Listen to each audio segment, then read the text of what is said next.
Kako gledajo na skrivnostne posnetke, ki smo jih slišali v zadnjih dneh in ki tik pred volitvami še bolj netijo predvolilno kampanjo? Se strinjajo, da gre pri danes predstavljenih ugotovitvah Sobe za očitno zlorabo državnih organov za zaščito korupcije neslutenih razsežnosti, kar Golobu očita Janša.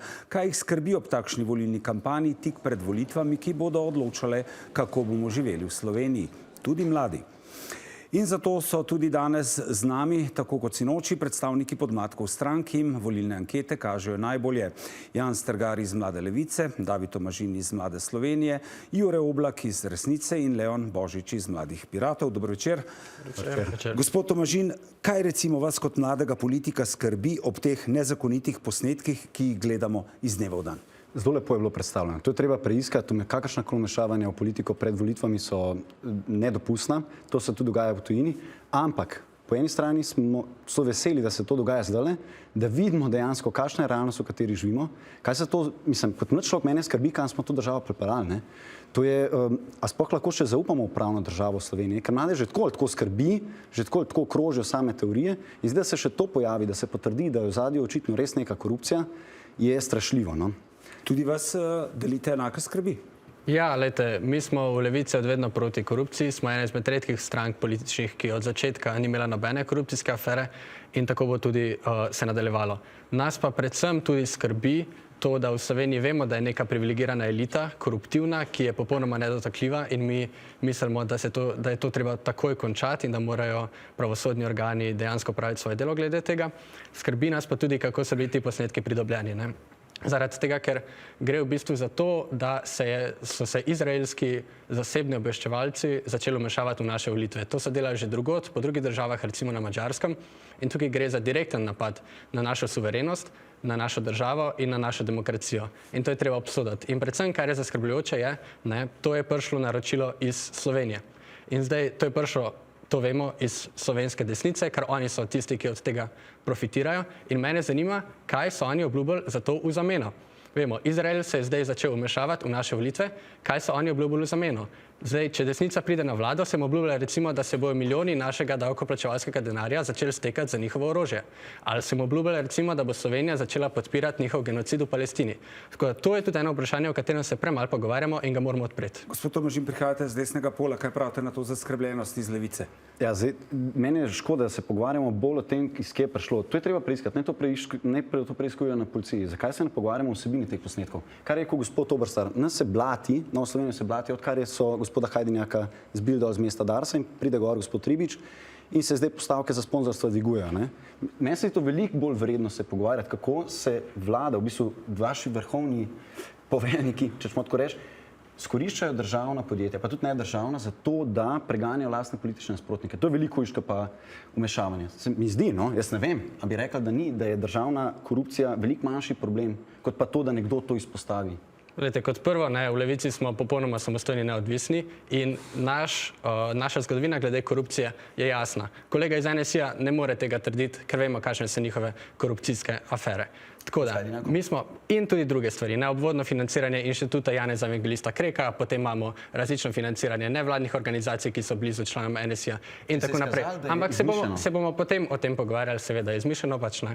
Za vas je vse izmišljeno. Nas skrbi korupcija, smo to rekli, in mi mislimo, da v Sloveniji se moramo dosti bolj odločno spraviti nad korupcijo vseh privilegiranih, ki se imajo za nedotakljive v Sloveniji. Gospod Božič, kje ste tukaj Mladi pirati? Tako, torej, v Piratih smo mnenja, da je to oboje zavržno. Po eni strani še nikoli nismo bili priča takšnemu vmešavanju v našo politiko, v našo interno politiko, kot se dogaja danes. In po drugi strani, pa tudi ta korupcija, na katero mi opozarjamo že 14 let, pa je žal res razpasla čez vse meje. Poglejte, predsednik vlade, v kateri je žal tudi kolega iz Levice, ignorira odločitve KPK. Kupujejo se računalniki za milijone, ki stojijo neuporabljeni v skladiščih. Zapravlja se spet milijone za neke stavbe propadajoče, ki jih nihče ne uporablja. Torej, korupcija, ja, to je seveda resen problem. Ja, resen problem je tudi vmešavanje v politiko. Ampak poglejte, če gre vam res za korupcijo, takoj, ko pridobite te posnetke, ko zveste za to korupcijo, seveda greste to prijaviti, če se vam res gre za korupcijo. In seveda, če se res menite, da je to takšno vmešavanje, če gre res za tako grožnjo nacionalni varnosti, potem skličete sejo Nacionalnega sveta za varnost takoj, ne po volitvah.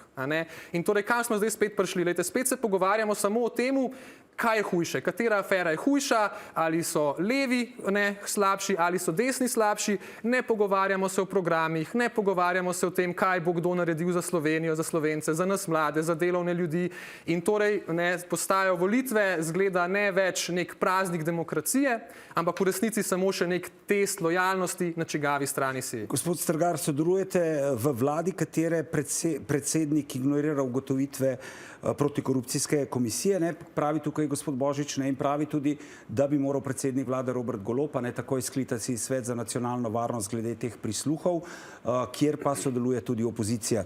Se strinjate s tem?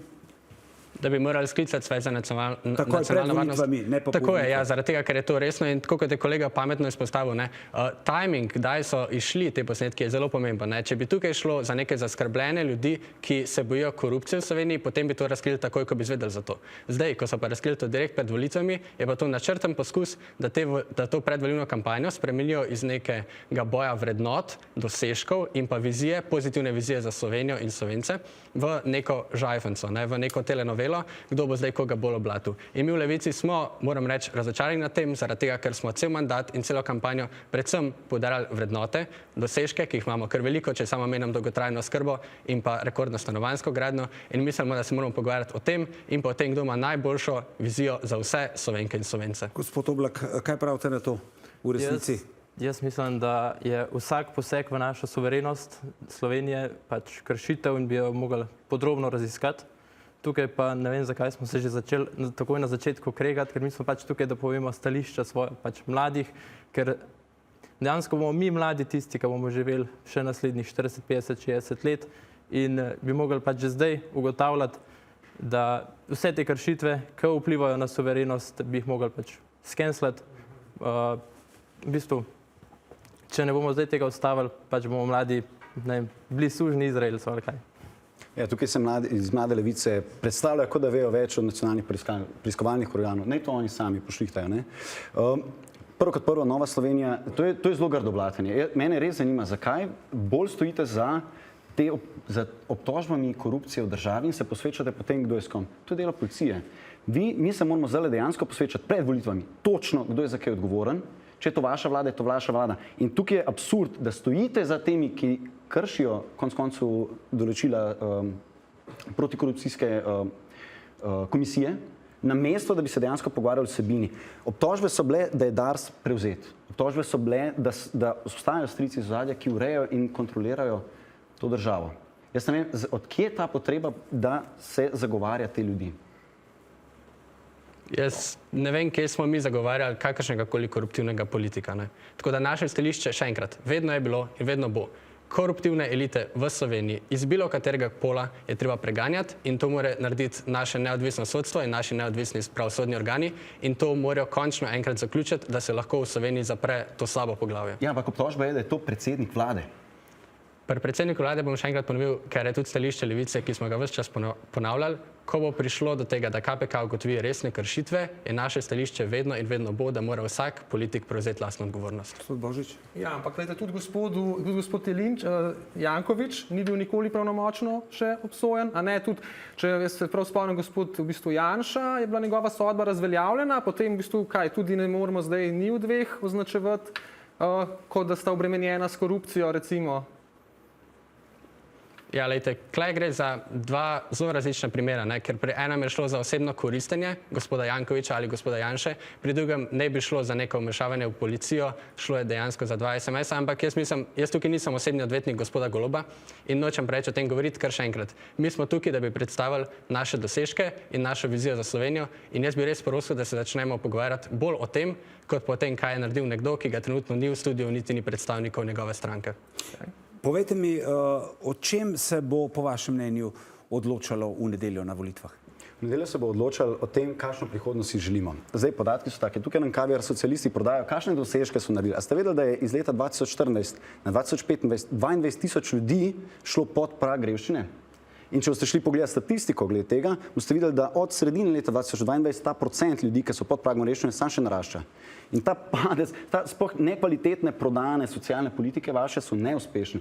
Jaz res mislim, da je krasno, da se tole zdaj izpostavlja, če je to res, prvo se je treba to dokazati, ampak da sploh ljudje dobijo pogled, kakšno ozadje ima slovenska politika in da se mi ubadamo z nekimi drobtinicami, pa še to vprašaj, če so, medtem ko pozabljamo na slona iz ozadja. No? Kaj pa pravite na to, da se tega ni razkrili takoj? Ne? Če so te posnetke pridobili takoj, zakaj jih niso razkrili v tistem, zakaj zdaj, zadnji moment, ko gre žal zelo očitno torej za nek politični thriller? Veš kaj, Slovenci radi pozabimo, res hitro pozabimo, ker imamo toliko pač realno imamo veliko zadelati in se mi zdi, da je vredno takole pred volitvami izpostaviti to. Veš kaj bi jaz rekel tukaj? Ljudje se bojijo izpostaviti. Oni so te ljudje, ki so izpostavljeni, sicer grdo, ampak so to rekli tuji investicijski firmi, ne pa Slovencem. A ni to žalostno? In jih je bilo treba ujeti dejansko tam, ker nočejo, sploh niso hoteli oziroma si ne upajo tega izpostaviti v Sloveniji. To je to, kar je žalostno.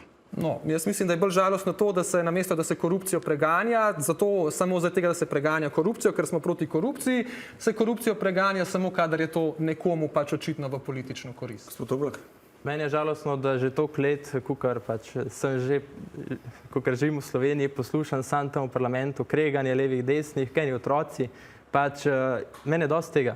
V Slovenijo se bo odločalo politiki, v kateri morajo mladi povedati, kaj točno si želijo, kaj rabijo, se pravi, mi rabimo domove, mi rabimo neko stabilno prihodnost, nekaj, da nas ne bo strah imeti familije, da nas ne bo strah, kaj bo pa pol, ko bomo doštudirali, a bomo samo delali za to državo, pa ne vem, skoraj ljudi, da ne životarili. Pač mi moramo stopiti skupaj, povedati, kaj rabimo, narediti nekaj na tem sistemu, da se bomo lepš počutili, lep živeli in pa da ne bomo... In zdaj me zanima, kaj vi menite zdaj? Ne? Dejali ste, kako bojo mladi živeli. A mislite, da so v Sloveniji plače preveč obdavčene ali premalo obdavčene? Ne? Recimo, gospod Strgar ima tukaj majico za dvig plač. Kaj vi menite?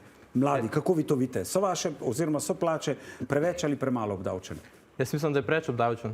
Vsaka stvar je obdavčena. Recimo, če gledamo že benzin, imamo osnovno vrednost benzina, trošarino, neko okoljsko dejatev, oziroma že ko benzin pride v državo, je že obdavčen in pa ga mi še naknadno obdavčimo. Če bi mi to samo znižali te davke, bi lahko imeli mi gorivo veliko cenejše. Veliko cenejše bi bile dobrine, več bi si lahko prvošili, ker bi bila plača tudi manj obdavčena, bi si lahko tudi mi več prvošili že na splošno, ker bi imeli več denarja, ki bi nam ostalo vsak mesec na računu.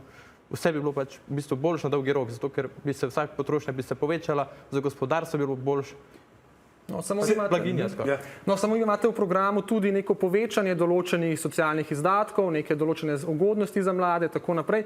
Mislim, kako boste, se pravi, enako govorite kot SDS, manj boste davkov pobrali, ampak več boste zapravili. Kako si to predstavljate? Mislim, a se je kaj naredilo, odkar je bil SDS na vladi, da so se davki znižali? No, oni so znižali davke menedžerjem, dali so nek bombonček delavcem, ampak ta njihova davčna olajšava je koristila predvsem najbogatejšim. Odkimavate? Ne, recimo, za dvig plač. Če vemo, da smo sprejeli zakon o dohodnini, se pravi, tik preden smo šli iz tiste vlade in to je pokazalo, da če bi do zdaj pustili ta zakon čist primeru, bi minimalna plača že presegla 1000 evrov.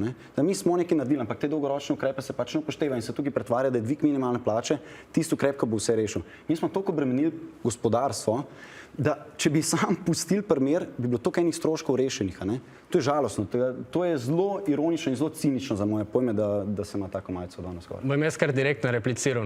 Moramo vedeti, kolega iz Piratov je dobro omenil, v Sloveniji pač javne finance toliko približno, kot hočemo dati, moramo tudi vzeti. In tudi mi podpiramo to, da se razbremenijo plače, ampak to pomeni, da se mora to davčno breme dati na kapital, ki je v Sloveniji popolnoma praktično neobdavčen. Torej, na dobičke od kapitalske dobičke, na prazne nepremičnine, na druge, tretje, četrte nepremičnine, na vse te stvari. Tukaj imamo v Sloveniji še velike rezerve in potem pa gremo tudi na razbremenitev dela. In to je tudi pozicija Slovenije. Zdaj pa še nekaj. Kolega je omenil dosežke, kolega je omenil tukaj stanovanja. Govorimo o dosežkih. 30 let se ni v Sloveniji nič investirati za stanovanjsko politiko. Ja?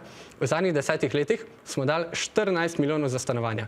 Potem je prišla na vlado Levica, smo dali v tem mandatu 250 milijonov, v naslednjih 10 letih bomo dali milijardo, 100 milijonov vsako leto in rezultat je 2000 zgrajenih stanovanj, 500 v gradnji, 800 z gradbenim dovoljenjem in 1300 v procesu pridobivanja gradbenega dovoljenja. Tako da, če govorimo o dosežkih, potem govorimo o dosežkih Levice, ki so tukaj.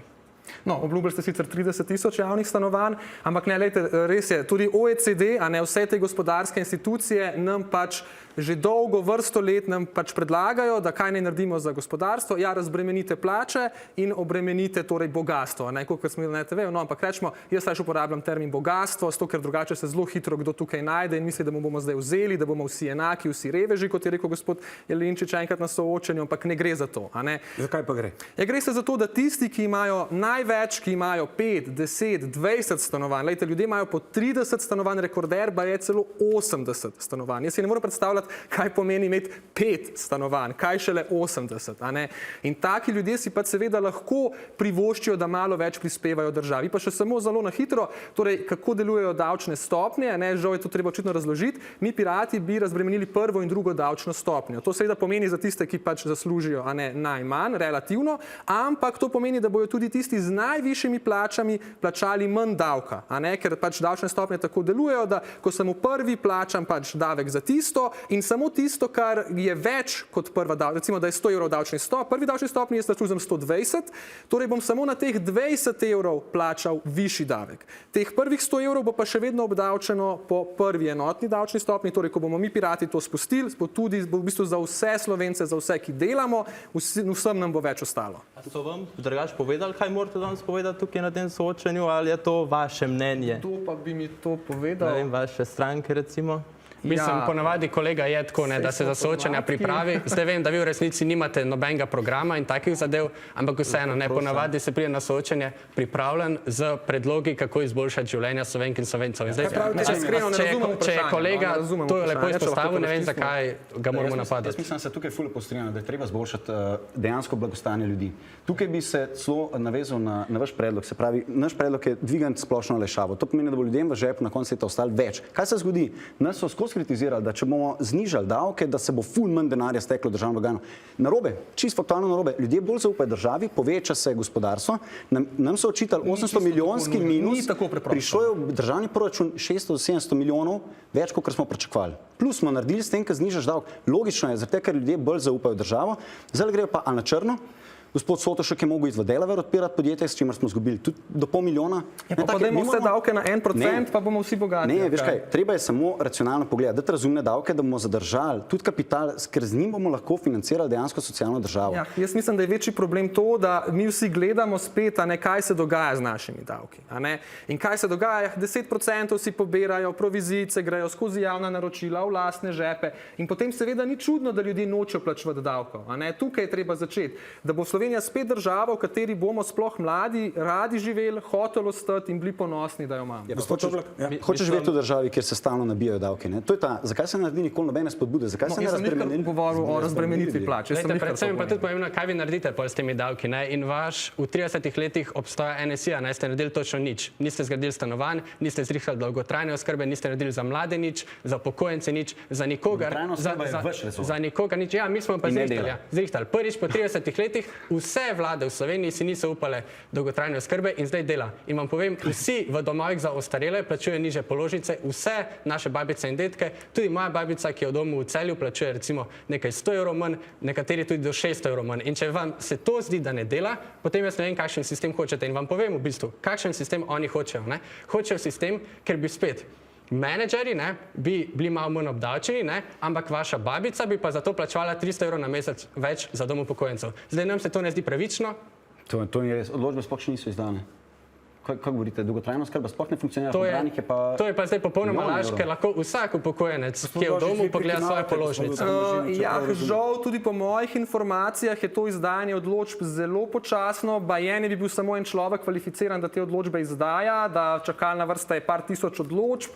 Imamo tudi v stranki enega člana, ki načeloma skrbi za svojo nepokretno mamo in on še vedno ni dobil te odločbe in nikakor je ne more dobiti. Torej, žal se ne morem popolnoma strinjati. Tukaj govorimo o več različnih aspektov dolgotrajne oskrbe. Res je, eni aspekti, recimo oskrba na domu, zaostajajo tudi zaradi tega, ker informacijski sistem zastarel in zamuja in je to tudi treba popraviti.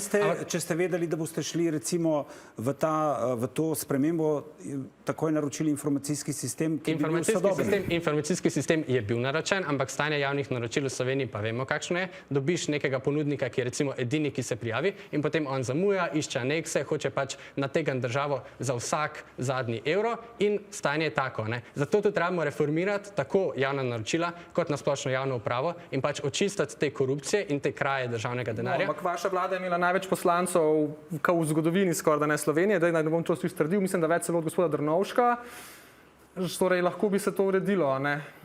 Lejte, Levica je imela 5 poslancev, potem sta 2 pobegnila drugam, imamo 3 poslance, sami pač jih nimamo 46 večine. Zdaj mi smo bili zelo glasni in vedno smo bili zelo načelni na tej temi, pač sami ne moramo. Moramo vedeti, da tukaj imamo tudi politično voljo ostalih članov koalicije, SD-ja, Gibanje Svobode, ampak kar se zadeva pa nas, smo bili pa vedno proti korupciji, še enkrat, naša zgodovina popolnoma čista in kar si mi prizadevamo je tako. Zdaj pa je na državljanih, da nam dajo to politično moč, da lahko uveljavimo s tistimi, ki to hočejo. Gospod Oblak, pri zaključnih mislih smo, izvolite, vi ste jo že imel.